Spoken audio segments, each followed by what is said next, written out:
Hey there, everyone. My name is Sean, and I sometimes help out Sierra with the blog for New Origin Shop. I also happen to be her husband. Anyway, this year we started doing Meet the Maker posts, where we get to know some of the exceptionally talented artists and small business owners behind the brands that New Origin Shop hosts. And with the absolute dumpster fire that is 2020 finally coming to a close, we wanted the last blog post of the year to be a positive one. With that in mind, we're looking at 7 of our favorite quotes from the makers we featured on the blog in 2020. First up, we asked jewelry maker Frederick Savhad what is the biggest lesson he's learned since starting his brand Soul Rebel. His answer was, I learned to not set expectations to avoid disappointment. I learned to just let things be what they were going to be. As long as I worked hard and be true to myself, I would be successful.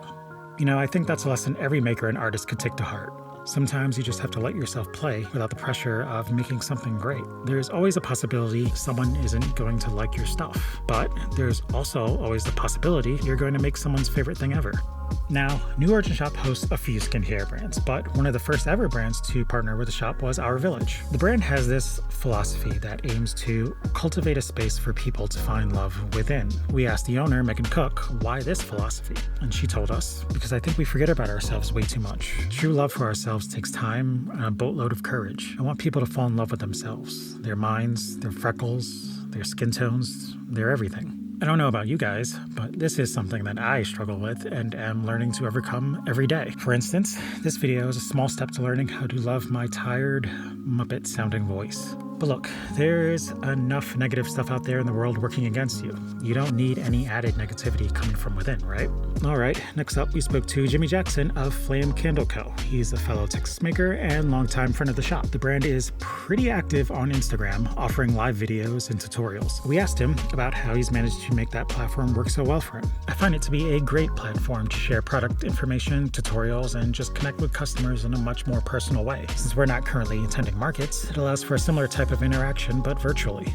Small business owners live and die by the community that they cultivate. One of the silver linings of this year is that more than ever, it seems like everyone is trying to stay more connected to each other. New Origin Shop has been far more active on Instagram this year, and thanks to that, we're coming up on 6,000 followers, which is nuts, since we started out with just our friends and family following us.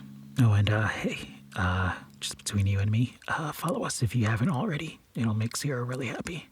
All right, with the shameless plug out of the way, let's talk about Hannah Armstrong for a second. She's the owner of Quiet Cricket Studio and has a background in ethnobotany. She uses a lot of interesting ingredients in her natural deodorants, candles, serums, and more. We asked her about her process when it comes to making new blends. She told us, this is one area that is a lot of fun for me. When I'm concocting a new recipe, I play with different ingredients that speak to me until I find a combination I like. There's a lot of trial and tweaking. I research each ingredient to learn about its history, harvesting, and processing practices. The thing I take away from this is that you shouldn't be afraid to really lean into what you love and what you know. Be an unapologetic nerd about something. I guarantee you that you'll find a community or an audience that will embrace you and appreciate your passion and your knowledge. Next up, we talked to JD Devine, the owner of Shop We couldn't help but notice she used friends as models on her website.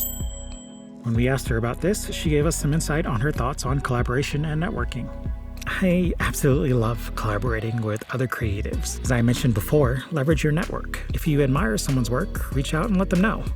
You never know what kind of relationships will be built through those connections. Being a maker can be pretty isolating. You're often spending many hours alone toiling away on a project. And as such, your network becomes everything to you. It's there to revel in your success and cheer you on when things get hard. The more you collaborate and build your network, the more opportunities tend to appear.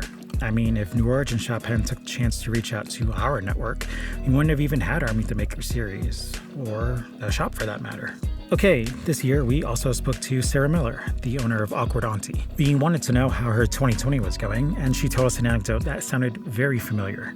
June was an especially crazy month due to all of the support for Black businesses and makers. I think Black creators, makers, and businesses have had to figure out how to rectify the fact that business is good due to the reaction of bad things happening in our community. Sarah also mentioned feelings of guilt about her success in 2020. New Origin Shop also saw a lot of growth this year, obviously around the same time, which Sierra and I had a few conversations about.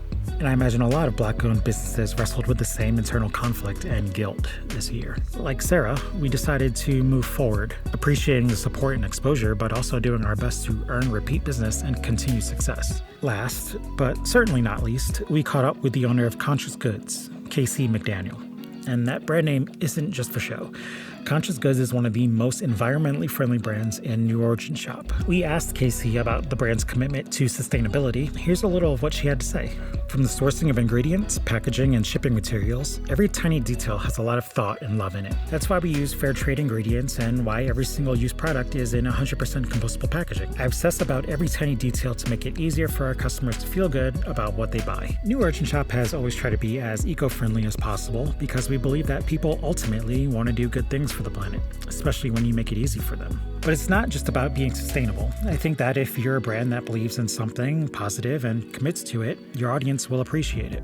That could be a commitment to the environment, social justice, or other humanitarian efforts. Wow, so this year we definitely learned a lot from the makers that we talked to. We learned that we should allow ourselves to play and work at the same time. We need to love ourselves a little more. We should try and stay connected in a good way. We should be unapologetic about our passions, embrace our network and lean on our communities, understand that our good days and bad days aren't always going to be mutually exclusive, and try our best to do a little bit of good out there in the world when we can. These are all fantastic lessons, and I can't wait to see what we learn next year as we continue the series. If you're interested in seeing more, you can check out the full interviews with all of these makers on the New Origin Shop blog. Thanks again, everyone, for your support. Have a happy new year, and we'll see you in 2021.